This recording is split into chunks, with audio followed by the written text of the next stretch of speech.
Thank you all for being here today. Obviously, not without Guru Sahib's kirpa could we have one of these workshops.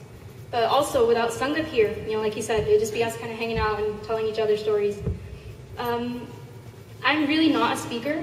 Honestly, the idea of standing up here in front of you guys is freaking me out, like completely. I'm shaking from head to toe. Just thought I'd give you guys a heads up so you'll go easy on me.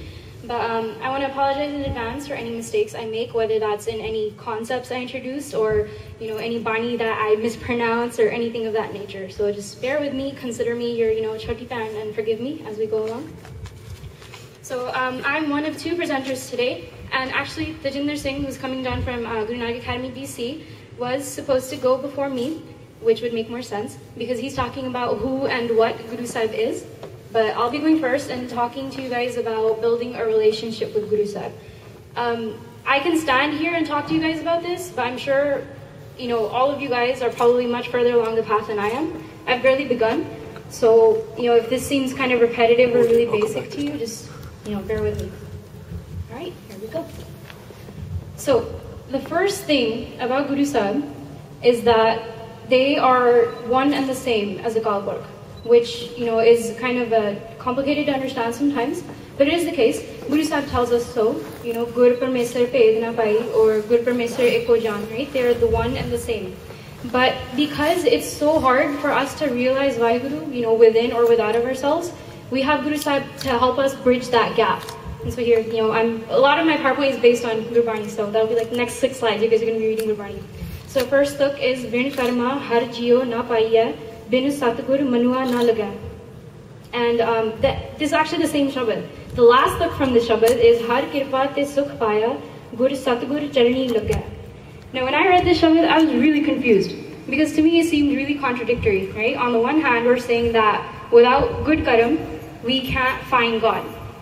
And we can't find Guru Sahib.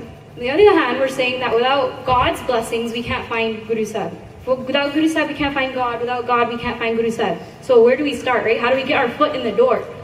And I was talking to some Gursikhs, and they said that because God and Guru Sahib are one and the same thing, when you do Ardas, you're speaking to them both. So we do Benti to Vaheguru Ji, ki tusi sanu Guru Sahib ਨਾਲ ਮਿਲਾ ਦਿਓ, so that we can learn from them, get the sikkha from them, and find you, realize you within ourselves. Again, this is the same concept. Gur Sant Jano Pyara Main Milya, Meri Trisna Buj Gayi Aise, Hau Man Tan Deva Satgura, Main Mele Prab Gun Tase. And so in this case, after you've done the Binati and you've had Kirpa done on you and you've found God, this is like the crazy, amazing feeling that you get. So you say Gur Sajjan Pyara Main Milya, Har Marg Panth Dasaha. And so this is the point that I wanted to make, right? Once we find, we become acquainted with, we become familiar with, we build that connection with Guru Sahib. Guru Sahib is the one that shows us the path to God. And my dad was really confused when I talked to him about this. He's like, that doesn't make sense, right? They're the same thing. Why are you saying that one person is to lead you to the other? But again, it comes back to that same thing, that sometimes we find it difficult to, fathom that God is everywhere, God is in each of us, that God is like, you don't even have to reach out, right? God's there. And that's what Guru Sahib is for, and they help us to realize who they are. Once we realize God, we realize that there's no difference. We'll have that recognition, that pashhan, that Guru Sahib and God are the one and the same thing. So the first thing you have to do is surrender yourself to Guru Sahib. Asa sabbe lahe ka ikka aas kamao, jinni satgur seviya tin agga milya thao. Man mere karte ko no salahe, sabbe chhad syanpa gur ki peri pahe rahao. This one is really tough to do.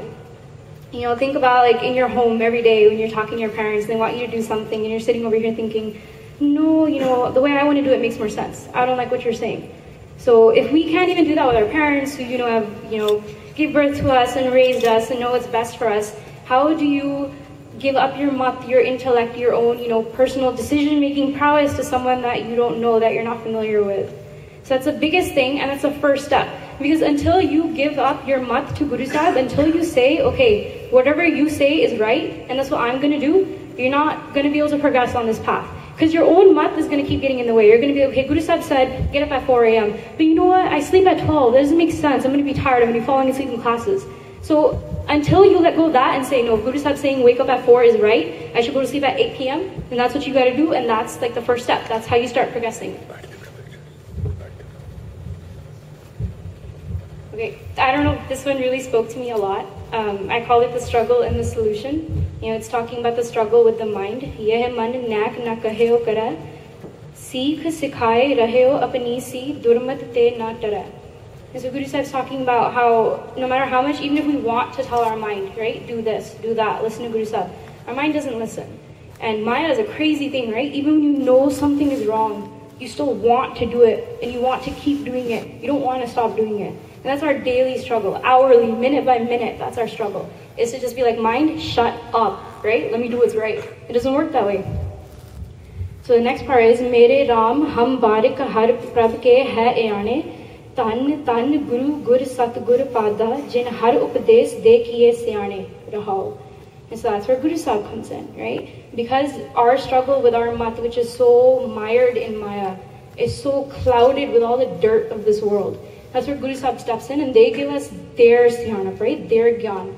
They pull us out. Because our intellect and our understanding is based on the world that we grew up in.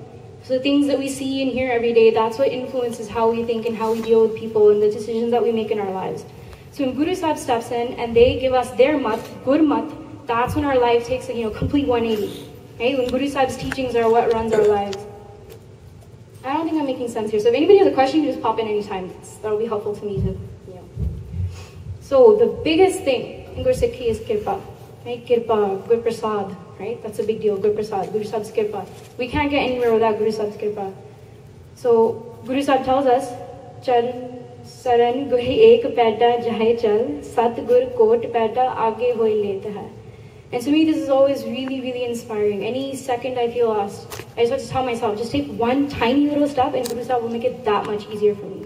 I just have to wake up at 4 a.m. and do my nickname one day, and I'm sure that whole week, that whole month will be so much better. And it's happened. I've had a whole month go by where I'll be waking up at 10, 11 a.m. and I'm doing my nickname until 12, and then one day, I'm just like, okay, I'm sick of this. And I get up at 4 in the morning and I do Ishna and I do my nickname, and it's like my whole life just turned around in a split second. And it's obvious to me. I don't know, some of you guys might have had similar experiences. That's when I see, with my own eyes and with my own heart, that I just had to make that tiny little effort. And Guru Sahib just kind of bridged the gap between the two of us. The gap that I feel perceived to be there. Sorry, no, could you just explain, I guess, in more Western sense, what would Girpa be? Oh, sorry, I apologize. Sometimes we're not all familiar with certain terms. I actually didn't learn a lot of this stuff until maybe earlier this year, or even this morning when I put this presentation together. So Kirpa is Guru Sahib's blessing, right? Gur Prasad is Guru Sahib's blessing, Guru Sahib's gift to Gursikhs.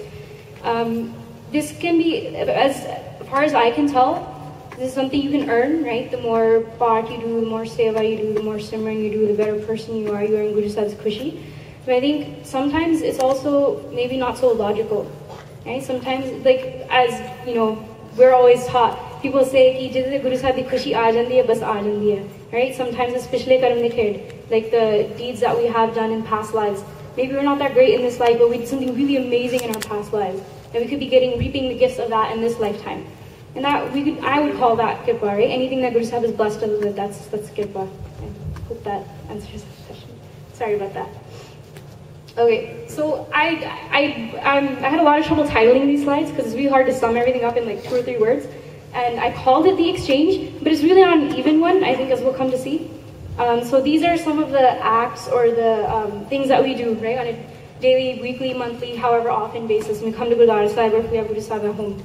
So on our part, on the 6th part, right, there's you matha tek to Guru Sahib, you do prakarma of Guru Sahib. There are many things that you do to show your respect to Guru Sahib.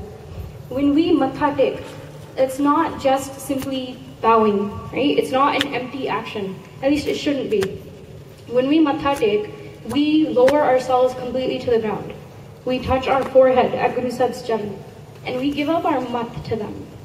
That's us saying, Guru Sahib, I'm tired of the way my mind works.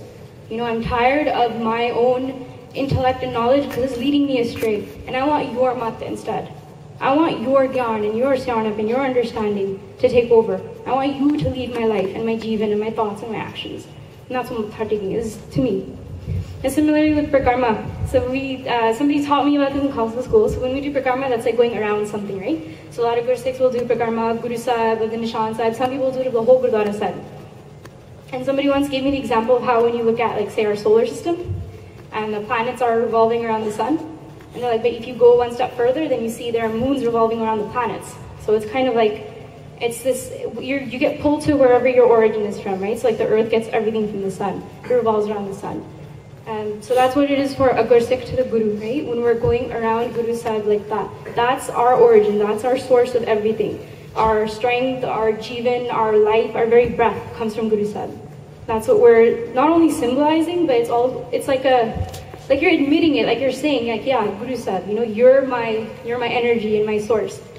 That's how I look at it. And so like the middle thing I would say is ardas. That's not an effort on our part, but on Guru Sahib's part, it's fulfillment, right? When we do ardas, it's a really humble thing to go to someone and beg them for something, to ask them for something. And if you look at your own life, think about who you would beg for something. When you're little, you beg your parents, right? When you get older, maybe you beg your friends for certain stuff. But it's only someone that you trust, that you look up to, that you expect something from. So similarly, that applies to Guru Sahib. Why do we beg from Guru Sahib? Because we know they're the provider. We know they can give us something, that they have so much to give. And that's the essence of a Sikh's relationship with Guru Sahib. It's the giving, you know, your giving of your mat and the taking of all their kirpa, of their blessings, the phal that you get of your Sikhi Jivan. And so when Guru Sahib hears your binti, hears your ardas, that's where, you know, Gur Prasad comes from. And again, the, you know, Gurdwara Sahib aspect of it, that's what Prasad is, Deg. I learned this while I was working on this presentation. Seet Prasad, I don't know if you guys know what that is, but it's what we refer to when Guru Sahib ne chakya hove, right? When Guru Sahib has partaken of the Deg. And what I learned is that is how people impart some of their kamai on others. So like sometimes Mahapurukhs, they would eat some part of something, and then they'll give the rest to someone else. And that was their way of giving their kamai or kirpa on whoever they gave it to. But what happens with that is when you give someone your kamai, that's less of it for you. Because you earned that, but you gave some of it away. So that's not all yours to keep. You shared it. But with Guru Sahib, their kamai is limitless. They're perfect, right? They're whole. They're the true Satguru. They're God. So their kamai is infinite. And that's why all of us, any of us can go to them and take anything from them. And so Seet Prasad or Deg, but when we take Deg, we're taking kirpa from Guru Sahib. Amrita here, I left it out. I was referring to Charan Amrit, which is another way Guru Sahib imparts kamai on Gursikhs. Before Khandagi Ball, Guru Sahib used to give Charan Amrit to their Gursikhs, which would be like the jal washed over their feet. Gursikhs would drink that. And that's another way of doing kirpa. Whoever chucked that Amrit, they got Guru Sahib's kirpa. They got some of that kamai for themselves. This kind of floored me. I was amazed by this. Who just goes around giving up their kamai for people, right? That's pretty crazy. Okay, so Sukhmani Sahib, there's two paudiyas that I took this from. The first one is the paudiya that starts with Satguru Sikh ki kara pratpal, and the other one is the one that starts with Gur ka grah sevak jo raha. I'm sorry, I didn't include the angs. But I kind of took the main points from both. And so from Sukhmani Sahib, we can gather that these are things that Guru Sahib does for us. Right? Guru Sahib protects his Sikhs. Guru Sahib is merciful to his Sikhs. Guru Sahib does kirpa on us so that we no longer continue doing bad things, right? We don't keep building up Mare Karam. Guru Sahib breaks our bond with this world. They cut our churasi, as we would say, right? They end our circle of life, death, rebirth, rebirth. And they give us the wealth of Naam. We get Naam from Guru Sahib. Jarasi Naam Japde, the Simran that we do, the Bhakti we do, that's a gift from Guru Sahib. So what does a Sikh do then in this relationship? A Sikh obeys Guru Sahib's hukam. Right? What Guru Sahib says to do, a Sikh listens to that. The Sikh takes that to his or her heart and follows it to the T. A Gur Sikh does seva. They serve selflessly, with no hope of gain, right? No addition, no inflating of their ego, but just out of their heart, out of humility, they do seva. And Gur Sikh does bhakti. They do Naam Simran, they read Bani, they do Kirtan, whatever form it may take, they do bhakti. This is the relationship. This is what a Sikh does, and this is what they gain in return. So, I'll go back for a second. So those are 3 points, right? Obeying hukam, doing seva, and doing bhakti, doing Naam Simran. So first one, hukam manna. The perfect example, I think we don't really have to look any further than our own Guru Sahib. We just go back and look at Sri Guru Angad Dev Ji Maharaj. They're a great example of hukam manna. Guru Nanak Dev Ji set 13 tests for Guru Angad Dev Ji. I'm sure I would have failed all of them. Some of them seem small, but they're big deals. Like one example would be, like you can see in this picture, is that Guru Sahib threw like a katora, I believe, into a puddle of mud. And Guru Sahib said to their sons, pull this katora out. And their sons refused. They're like, see, our clothes will become soiled, they'll become dirty. We don't want to do this. Call a servant, that's their job. So then Guru Sahib did the hukam to Pailana Ji, right? As he was known before he became Guru Angad Dev Ji. They did hukam to Pailana Ji, and without hesitation, Pailana Ji went into the chikkad, the mud, and pulled out this katora. Without any regard for their kapade or who was watching or their social status, anything. They pulled that katora out of the mud. And somebody correct me if I'm, saying this sakhi wrong. It's been a while. But somebody that I spoke to taught me that when you have to pull someone out of a bad situation, out of the mud, the chikkad as we would say, you have to enter that chikkad yourself. So what happens when you're helping someone in a bad situation, a dirty situation? You're risking getting yourself dirty, right? So I would think twice, maybe 3 times before I got involved in such a situation. Even if it was my best friend, I'd be like, man, what you're doing don't look good. I don't want to get caught up in that. The Guru Sahib didn't give a second thought. They reached down and they grabbed us out, no matter what kind of mess we're in. As long as, going back to what we said before, you take that first step. And that's one of many examples. There's so many Sakhis like Guru Sahib. They went into the jungle and a lot of people were following and went after them.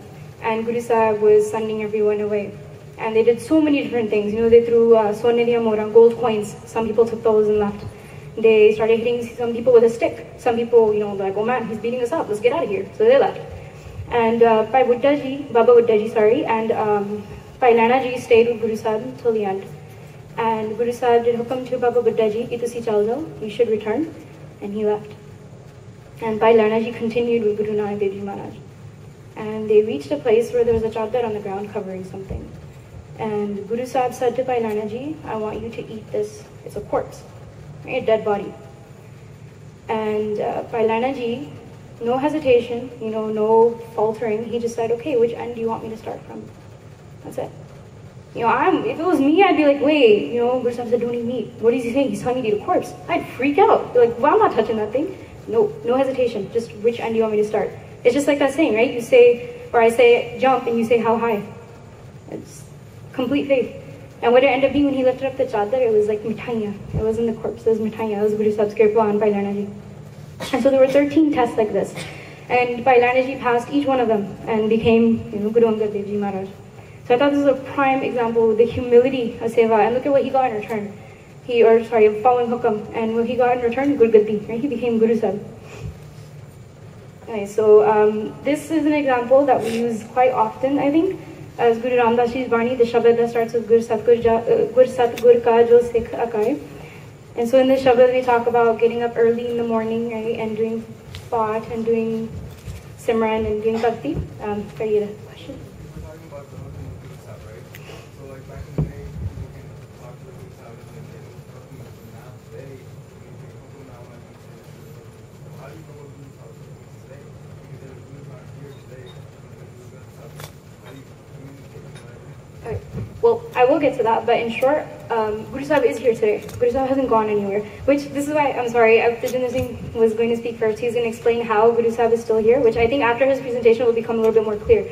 But Guru Sahib is here. Guru Sahib has not gone anywhere. Guru Sahib is right next to us. And I don't even just mean in the next room. Guru Sahib is right here. And with a little bit of effort on our part, we can feel that. We'll know that they're here. And a little bit later, I'll share a personal experience, which is always fun. And so maybe, that will shed a little bit of light on this. But one method, that I could refer to is actually like straight up taking hukam from Guru Sahib, which what some Gursikhs will do is that they will do ardas, right? And they'll say, okay, Guru Sahib, I have this question in my mind and I need your help. I need you to answer it for me. And they'll physically take a hukam, like how we take hukam down my Gurdwara Sahib in the morning. They'll physically take a hukam from Guru Sahib and then interpret that shabad and apply it to their situation or to their life. And hopefully that answers that for now, at least. Okay, so seva is a huge thing. And so I again turn to Guru Sahib, perfect example. Sri Guru Amar Das Ji Maharaj did so much seva at such an old age.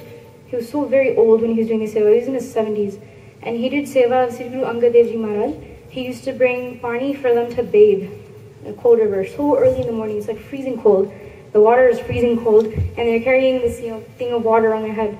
And they walked so far to do seva of Guru Sahib every single day.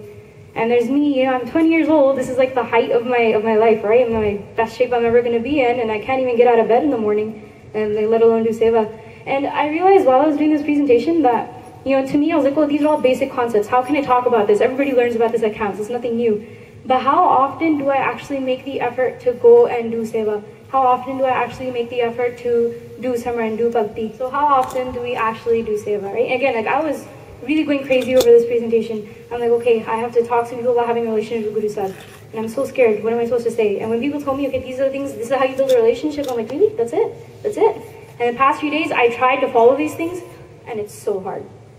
It's so hard to get up and go out there and do seva of any sort, whether it's, Pande Manjan, Jode Chadni, Gurudwara Sahib, doing seva of your own family, your parents at home. It's difficult, especially if you're not in the habit of it. And I've seen in my own life, sometimes you'll start, and if you go by one day of not doing something you're doing regularly, that's it, it's gone. It's so hard to get back into that routine. But if you do it, you get so much out of it. So again, like with Guru Angad Dev Ji Maharaj, Guru Amar Das Ji did so much seva, with so much humility, and he became third Guru Sahib, right? Sri Guru Amar Das Ji Maharaj. And so this again from Sukhmani Sahib, Guru Arjan Dev Ji Maharaj says, Seva karat hoye nehkami, tisko hot prapat swami. So that person who does true selfless service, that person is the one who attains God, realizes, recognizes God. That's the person who gains that, that feeling, that realization in their life. So now we come to Nam Japana, which, from the age of like 3 months, we have it pounded into our heads, right? It's one of the 3 golden rules, Kirta Karni, Vanchakni, and Nam Japana. Nam Japana. Every day of your life, every second of your life, Nam Japana, Nam Japana, Nam Japana. I don't do it at all. Right? And that's the essence of building a relationship with Guru Sahib. Especially if you think about it, Guru Sahib and God are one and the same. So when you're doing bhakti, right, it's Guru Sahib in your heart too. Not some separate entity known as a Kalpurukh who's like hiding off in a corner somewhere that you can't see. Nam Japana is so important, and maybe even the hardest thing to do. Because with seva, you can get together with a bunch of friends, be like, okay, we're going to go do this today. You have those people to push you, to drive you, like you're going to be standing there doing seva. And while seva bhavana is important, even if you don't fully have that, the physical act of doing seva gives you so much. But with doing bhakti, doing simran, closing your eyes and sitting there and saying Vaheguru is not enough. Not anywhere near enough. Jad tak tada dhyan nahi lagda, surat nahi bandi, nahi joddi. These things, like I said before, I freaked out when I realized I had to do this presentation. And I sat there for the longest time wondering, okay, what am I supposed to say? How do you build a relationship with Guru Sahib? And I suddenly realized I walk around calling myself a Gursikh, right? Wearing barna, tying a star, wearing a Siri Sahib, and explaining Sikhi to other people, and, sitting in Sangat with my eyes closed and singing loudly, and all these kinds of things. And I don't know how to answer the question, how to have a relationship with Guru Sahib. So what does that say about my relationship with Guru Sahib? And it floored me, and I sat there for a while thinking. And I realized that we expect so much without doing anything. I mean, not all of you, but just, people in general. We expect a lot from Guru Sahib, from God, from other people with, minimal effort on our own part. And so these things, again, like I know, these things are so basic. A lot of us were taught these at camps growing up, and they've been, pounded into our skulls since, very young ages. Okay, Bani Parni, Nam Japana, Seva Karni, Hukam Manna. But I don't think I fully realized what any of those things meant until now. And 20 years of my life gone by, almost 21, it's a long time. But it's never too late to start, is one thing. And while it may seem difficult, there are always ways to make it easier, effect on you, whether you realize it or not. It takes hold, it builds something in you. So the important thing is just to start. And so a couple of other examples, and these are amazing, right? Because in Guru Sahib tells us, Ram japoji aise aise, through Prahlad japeo har jase. So Guru Sahib gave us these 2 examples, and they tell us to do Simran. They say, do it like these 2 guys, right? The way they did it, do it like them. And so the Sakhi of Bhagat Prahlad Ji, as his father was a king, and he had a lot of ego, and he didn't want anyone to worship God, he wanted everyone to worship him instead. He said, Sare meri bhakti karo, I'm the one, I'm the provider, I'm the one who gives everyone everything. But Bhagat Prahlad Ji, who's very small, he didn't believe that, he didn't agree with that. He kept saying no, right? God is the one who gave me everything. Right? And so Bhagat Prahlad ji, his teacher complained to his father and said, okay, you're telling everyone to do bhakti, and your own son is going around doing this. And so his father tried to kill him. And some of you might be familiar with this, with the Sakhi Harnakas, right? That was his father's name. And he tried so many ways of killing him. But Bhagat Prahlad ji had so much kirpa, he had so much protection from Guru Sahib. No matter what his father tried to do, he did some really dastardly things, right? Like, you can't even imagine. And nothing happened to Bhagat ji. He was protected each time because of his dedication and his bhakti and his remembrance of God, his faith, his devotion. The list just goes on and on. Guru Sahib protected him, God protected him. And in the end, his father had this crazy boon, right, like a blessing, that he would die neither during the day nor during night, neither indoors nor outdoors, neither on the earth nor in the skies, and like all this stuff, basically making him like impossible to kill, neither with a weapon nor without it, neither by a man nor by a beast, right? And so this day and age, you can even imagine what could possibly kill a man like that. He's basically invincible, he just can't die. But God protected Bhagat Prahlad ji, and Harnakas said, okay, you say God is everywhere. What about in this pillar? There's a pillar, and he's like, is God in this pillar? He's like, I'm going to smash this pillar, and if God's not in it, you're going to die. I'm going to kill you. And so what happened at this point, and I'm sorry once again if I butcher any Sakhis, I really do try, but I have a bad memory. And so what happens is Narsingh, right, like bursts out of this pillar. And Narsingh is half man, half lion. And so what Narsingh does, he takes Harnakas and he puts him like on his leg, right, holding him up. And he goes and he stands in a doorway, like on a threshold. So he's neither indoors nor out. And he's holding him up off the ground, but he's not really in the sky. He's not in the air. And this is a time of twilight when it's neither day nor night. And he doesn't use a weapon, but he has his claws, which, I guess also qualify as kind of a weapon. And he kills him. And this is how God protected his Bhagat. His own father tried to kill him, but God saved him. God protected him. And there were countless attempts, like he was thrown off a cliff, they tried to burn him alive, all these things, and God protected him through all of that because of his bhakti, and his love, and his dedication, and his faith. Through Bhagat. Oh man, what a Sakhi. He was again a son of a king. Kings were obviously really terrible at this time. So he was a son of a king, and this king had more than one wife. And through Bhagat was the son of the older wife. But the king was kind of obsessed with the younger wife, right? He used to like lust after her, and he was really crazy in love with her and did anything for her. And so her son was the one who got more of the attention, more of the love from the king. And one day through Bhagat, craving his father's affection, he went and he sat in his father's lap. But when his stepmother, the king's second wife, saw, she came and she kind of like dragged him out of his lap and tossed him onto the ground. Dhruv Bhagat was really hurt. He thinks, this is my own father and I can't sit in his lap. So he goes to his mother and he says, Ma tu rani hai ki goli? Right? Are you a queen or are you a servant? Are you a slave? And his mother answers him that by birth I'm a queen, but because of my karam, I'm like a servant. I'm like a maid in this house. And so she teaches him about bhakti. He says, ki main besti nahi sahni. I will not tolerate an insult. And he's 5 at this time. He's 5 years old. He's like, I will not tolerate insult. He's like, that's my father. You're the queen. You're the older queen. Why should I have to suffer this way? And so his mother teaches him about doing bhakti. Right? She's like, you do bhakti and you will have God's protection. So this 5-year-old decides, okay, I don't care about anything else. Main besti nahi sahni. And he goes off into the jungle to do bhakti. And jungle, man, it's like lions and tigers and bears. Oh my. Sorry, that's a lame reference. Anyway, and so the jungle is a dangerous place, right? There's all these animals and stuff out there, and a 5-year-old kid has to feed himself somehow, and he's just like, whatever, man, I am not going to be insulted. And he goes out to do bhakti. And on the way, he runs into someone, Narad Muni. He was also a Bhagat, right? And he asked him what he's doing out there. And so he tells Narad Muni his story, and he says, this is why I'm out here, I'm going to do bhakti. And so Narad Muni is like, you're a kid, what are you going to do out here? He's okay, this is what we'll do. He's like, I'll help you. I'll get you half of your father's kingdom. How's that? And the 5-year-old's like, okay, half, But then he thinks about it for a minute. And he's like, hold on. My mom told me to do bhakti and I'll get something from God. He's like, I haven't even started yet and he's already giving me half the kingdom. He's like, imagine what I'll get if I actually start doing bhakti. So he said, no, I'm not taking half the kingdom. I'm going to do bhakti. And what happened then is Narad Muni became his guru. He taught him how to do bhakti. He taught him how to remember God and do, Nam Simran as we call it. And Narad Muni became his guru, and through Bhagat went down in history as such a great Bhagat. Great Bhagat, did so much bhakti. That's why his name goes down in history. And I think it's a prime example. This little 5-year-old kid who has no idea what Nam Japana is, how to do bhakti. He just goes off in the jungle, main karna hai. And even though his motivation was that he didn't want to be insulted, it was worldly, he got so much kirpa out of it. In the end, he didn't care. His father felt bad that, oh, my son got sent out into the jungle and had to suffer like this, and called him back home, and he refused. He's like, I don't want it anymore. And that's what he gained out of it. He started from a materialistic base, but look at where he got. Spiritually so powerful. Sangat. Sangat, I think, not only is it a blessing from Guru Sahib, but it's also a way to build a relationship with them. And so, in my life, I grew up without having a lot of Sangat. I didn't really get Sangat until I was much older. I had a lot of bad Sangat, like when I was in high school and all that kind of stuff. And so, to me, it's a huge deal.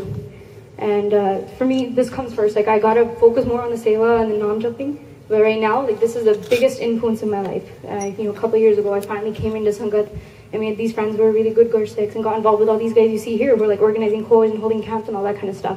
Maharaj did so much kirpa on me and gave me Sangat finally. So I know how powerful it is and what it means. So here, Guru Sahib says, Jeh Satgur Teh Sat Sangat Banai. Where the true Guru is, there is the Sat Sangat, the congregation. So first off, we already know that jithe Guru Sahib ne utthe Sangat. Right? That's where Sangat is coming from. It's being given to us. Jisno ape range so rapasi sat sangat milaye. Pure gur te sat sangat upajay sahaje sach subhai. So look again, right? It's kirpa. Only those whom the Lord imbues are so imbued. They join the Sat Sangat. So with Guru Sahib's kirpa, we go to Sat Sangat. Without their kirpa, we won't have it. But then what does Sat Sangat do for us? With their kirpa, we go to Sat Sangat to change our jivan so we get more kirpa. We go to Sat Sangat to do Samran, do Seva, do Vichar, get closer to Guru Sahib. It's like a cycle kind of, right? They do kirpa to send you to a place where you get more kirpa. It's like going back to the beginning, you do a das to Kalkorak to give me Guru Sahib so I can get closer to you. It just blows my mind. Blows my mind. And this one's really hitting me. Somebody sent me katha lately by Parminder Singh Ji from Guru Nanak Academy from BC, where one of our speakers is from. And Bhai Sahib was talking about the state of Sikhi. He said, when we see Gursikhs, he's like tears should come into our eyes. When we see another Gursikh, when we meet them, this realization should hit us that the same Guru that I believe in, this person believes in too. The same person I bow down to, this person bows down to. And so how deep is that connection that when you give yourself to Guru Sahib, not only do you gain Guru Sahib, but you gain Gursikhs. There are so many people out there just like you, struggling, fighting every day of their lives against Maya, hoping to get closer to Guru Sahib. And that's a gift from Guru Sahib. He's giving you people who feel just like you, people who share your struggle, who can help you. When you get lost, they'll help you. When they get lost, you help them. That's Sangat. And he says, Guru Sahib says, Gur Sikha andar Sat Guru varta hai, jo Sikha no locha so Gur khusi aave. Inside of us, Guru Sahib. They work inside of us, through us, and they reach out to each other through us. And Guru Sahib is happy with those who want Sangat of Gursikhs, who want Darshan of Gursikhs. So there's another way of building a relationship is just by getting Sangat. And so it's like, we feel like we're just hanging out with our friends, but I don't think we realize how much we're gaining from that. Like, look at us here today, we're all here together. I doubt you'll gain much from me, but, that's what you're here for, right? And we all did Nitnem together this morning. And we're all going to be hearing, the presentations together. And Shamno, there's going to be Kirtan Dabar that we're doing together. So we're doing Bhakti together, we're doing Seva together, we're growing closer to Guru Sahib together. And it's kind of, again, blows my mind how much Guru Sahib has given us just to go closer to them.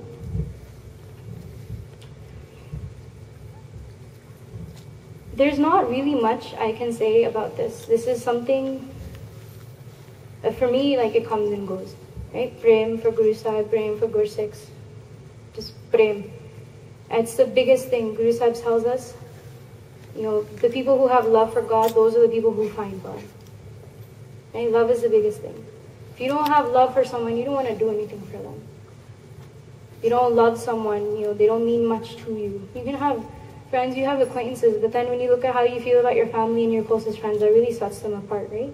So imagine feeling the way about Guru Sahib that you feel about your parents or your brother or your sister or your best friend.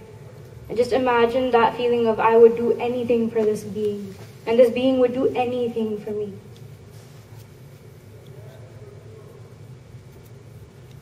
So here Guru Sahib, he tells us, Jitha jai baha mera Satguru, so than suhava Ram Raje. Gursikhi so than palya la tur mukh lava. I can't even imagine that feeling. Just thinking in my mind, okay, wherever that person goes, that place is sacred for me. And that is our case, right? That's why we have gurdware, itihasik gurdware, like all over India, all over Punjab, right? Where Guru Sahib set their foot, where something happened. Those places are so important to us. What about here? Maharaj was here just right now. So how do I feel about this place? I didn't even think about it until just now when I'm telling you guys we should feel wherever Guru Sahib goes is special to us. But Maharaj was just here like maybe a half an hour ago. They were right here. And then we all did Nitnem in this room. And they were sitting right there. It should be that when we do the seva, when we do the bhakti, when we get together with Sangat, that love grows. The more we grow closer to Guru Sahib, the stronger that love gets. The more devotion we have, the more faith we have, the more, again, we want to do things and make the effort to grow closer to them. Again, it feels like a cycle, right? The more you do, the closer you get, the more that growing closer makes you want to do. Again, I can't imagine feeling this way about someone. If it rains a little bit, I don't want to leave, I don't want to go to Gurdwara Sahib. No, it's raining, it's wet outside, I'm going to get out of the car, my chunni's going to get all soaked, I'm going to look so weird. I don't want to go.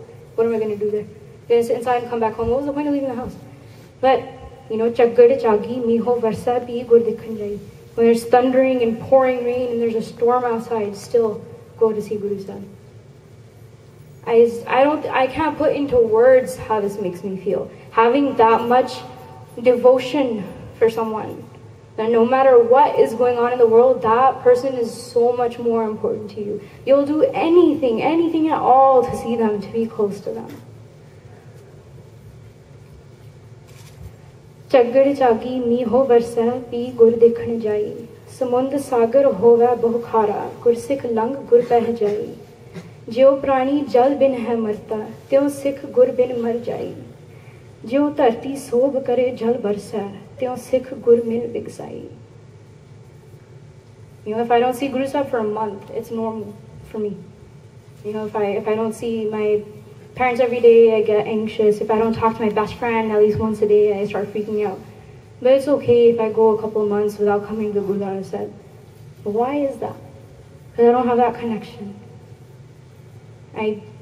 It's disconnected. I don't realize that Guru Sahib is here. Guru Sahib is a part of me. Guru Sahib is a part of all of you.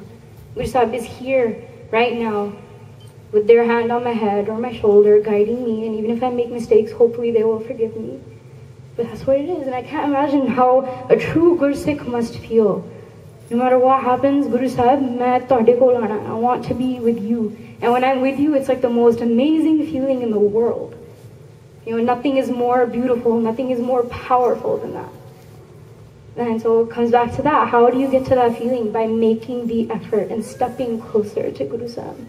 You're not going to get anything until you make the effort.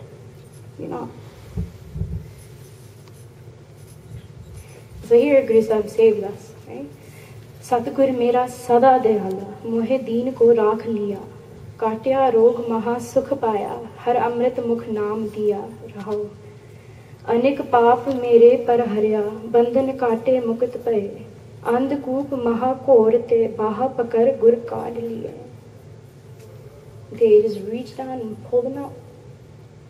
And this world, we're taught even by Guru Sahib, this world is so dirty. It's full of such terrible things, full of bop. Maya is just, it's horrible. I know I've seen it in my life. I've made mistakes I never imagined I could have made. Maya is just so strong. You don't even want to fight the temptation. You just want to do it. You like it. It feels good. Just keep doing it. And still, Guru Sahib reaches into all of this muck and this chikkar and just this gand and pulls you out. And you give up. Why wouldn't I want a relationship with this Guru who pulls out his Sikh from this world? Why wouldn't I want that? And I think so when I was working on this presentation, like after every slide, after every shabad I read, we do kirtan of this, and it doesn't really hit me what it means. Like I sing this, the go to Ransabai and I probably hear this shabad and yeah, singing along, and then I come home and I'm like, oh yeah, that shabad is really good. And my dad asked me, what shabad did they do? And it's like, I don't know. I can't remember what shabad did they do, but it sounded good, I liked it. But what did I get out of it? Nothing. I don't even remember what Guru Sahib said to me that night. I might remember who the kirtani was and who played tabla and who was sitting behind them and what suit that Bibi was wearing and what that person said to me when they came outside, but I don't remember what shabad they did. Not until I get that brand, not until I try, not until I make that effort. So that's the end of this, but, and I don't know, I think Gurji might cover this a little bit, but I feel like, at least in my life, and honestly, like when I talk to my dad, I talk to him very openly, I say that one of the biggest issues in the Panth is that we don't see Guru Sahib as Guru Sahib. Again, like as Virji said, not like a personal thing, right? But they asked that back in that day, Sikhs could sit there and talk to Guru Sahib and have their questions answered, but how do we do it now? That's because we don't realize that that is Guru Sahib. That's Guru Sahib sitting right there. That's Guru Sahib's jyot. That's all of their gyan. That's all of their kirpa. That's all everything that they're willing to give us and share with us. It's all right there. But we don't see that. Why? And I hate to say this, it breaks my heart to say this, but it's because, I'll say this for myself, not for the rest of the Panth, not for all of you guys, but for me it's because I don't see that as Guru Sahib. You know, to me it's like, you know, I hate this, but oftentimes I can't see them as more than a book. Because I'm so stuck on that sarup, right? That form that they've taken. And I'm not in the habit of taking hukam, and my bhakti is, you know, all the way down here. So I don't realize that that is Guru Sahib. And so the first thing that you have to do is look and know and understand that that is your Guru sitting right there. That's Guru Nanak Dev Ji, Guru Angad Dev Ji, Guru Amar Das Ji, Guru Ram Das Ji, Guru Arjan Dev Ji, Guru Har Gobind Sahib Ji, Guru Har Rai Ji, Guru Har Krishan Ji, Guru Tegh Bahadur Ji, Guru Gobind Singh Ji, right there. That's all of them. That's all of their kirpa. Sorry. And until we know and recognize that that's Guru Sahib, we're not going to do anything. Why would you bother to make an effort if you don't care for who that is? When that doesn't matter to you? And so hopefully today, when Virji talks to you guys, you know, we'll come to see how that is Guru Sahib. Maybe, hopefully my doubts will be dispelled because God knows they're there. I have my doubts. I wonder sometimes. I remember a while back, I was in a really, really low place in my life, like really bad. And I was wondering, you know, like Guru Sahib says, Guru mere sang sada hai naale, right? Guru Sahib never leaves our side. But what if Guru Sahib doesn't even consider me a Sikh anymore? What if I've just messed up so bad, I don't even qualify for that prem, for that kirpa? What then? What if Guru Sahib has left my side simply because I just don't deserve it anymore? What do I do? And so I'm doing Nitnem. In the middle of Nitnem, I break down crying and I'm like, okay, who am I doing this part for if my Guru doesn't even care about me anymore? I just freaked out and had all these terrible thoughts that no one should ever have about Guru Sahib. So I, you know, forced myself and finished my Nitnem and I did Ardas and I said, Guru Sahib, please just give me some sign that I didn't mess up so bad that you don't care for me anymore. Just let me know somehow that I haven't been abandoned, I haven't been left behind. And, you know, that was a Sunday, which is, you know, the day we picked to come to Gurdwara Sahib. And so I come, and literally 6 shabads in a row sung by the Ragis that day showed me Guru Sahib is right here with their hand on my head and they have not left my side. 6 in a row. So that proved to me beyond a doubt that when I need to know it, Guru Sahib will show me that they're there. They will make that impact on my life. They will remind me, ki, you know, I'm here. Bolna jayo. I'm ready to do this kirpa. Just do something. Show me that you care. Make that effort on your part. Ki Guru Sahib, hanji, kirpa chahiye. I do love you. Help me. Help me love you more. Help me be grateful to you and to want nothing but you. But even that ardas, just that ardas is the first step. Just do that ardas. Even that is so hard to do. Because when you do that ardas to Guru Sahib, you're admitting that Guru Sahib is something and someone and they have that power to help you. And for some of us, admitting that even can be so hard. So start off, if you're lost, you don't know what to do, start with that ardas. Just do ardas. One morning, wake up and be like, Guru Sahib, I want this, I need this, I want you, help me.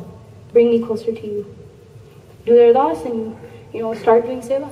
Start doing Simran. If you know this is Guru Sahib's hukam, follow it. Follow it to the T. And don't delay. The longer you delay, the longer you're spending without Guru Sahib. The longer you're spending feeling forlorn and abandoned. And as if you have no one in the world.